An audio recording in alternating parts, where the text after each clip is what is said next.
Here's the tale of a language that can build impressively long words, and why it ended up alone in Europe, surrounded by languages that work so differently.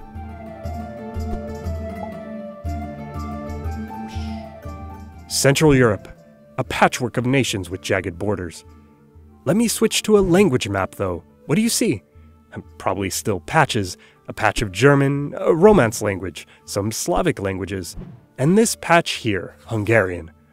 Now look again at this map of language families. That Hungarian patch is a language island surrounded on all sides by Indo-Europeans.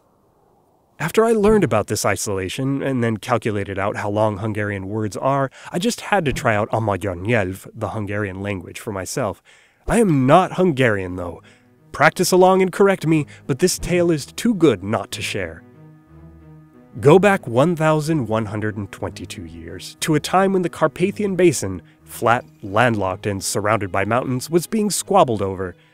And who better to settle squabbles than tribes of nomadic horsemen, known to Europeans as ugri, but to themselves by the name of their foremost tribe, Magyar.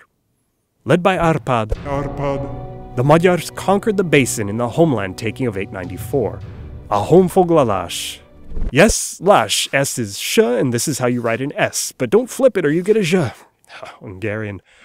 For decades after, these masters of the bow and the stirrup consolidated their rule, drove a wedge between South Slavic and the rest of Slavic, and rattled nerves all the way to Italy, France, and Spain. It's said they even had Westerners on their knees praying, De sagitis Hungarorum libera nos domine. Árpád's descendants did manage to settle and warm up to the west. Right at the turn of the millennium, Stephen I established a European kingdom, a surprising bastion of Christendom. But success left Hungarian isolated.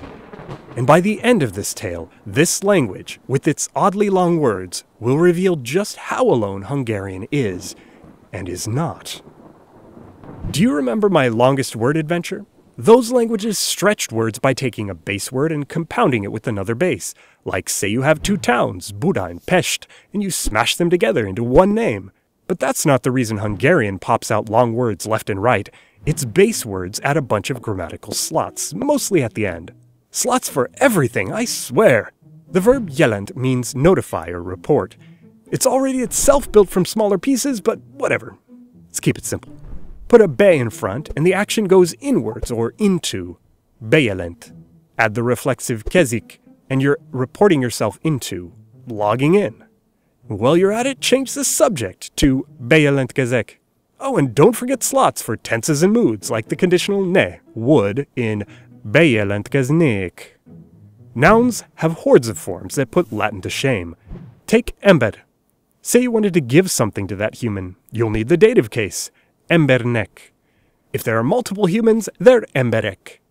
And if there's something for all of them, ember-ek-nek. Look at all those intimidating sounding cases down the list.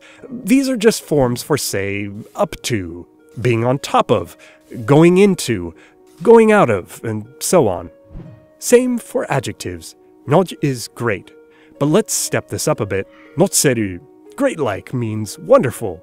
Using the same endings, you can have plural wonderful things, and save them for a wonderful one, nagyszerűnek, or for many wonderful ones, nagyszerűeknek. Oh, there's more. How about a slot for comparing wonderful things to find out which one's wonderfuler, nagyszerűbb, and a superlative prefix slot for the most wonderful of all, legnagyszerűbb. Wait, before you take a breath, bring in our endings once more, legnagyszerűbbeknek.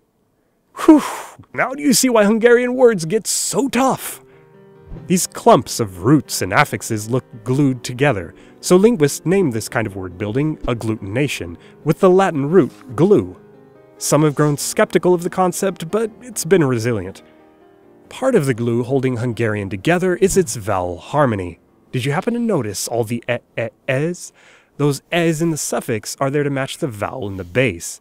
So the plural of ember is ember-ek, but mouths are szájak. Ember-ek, szájak, otonok.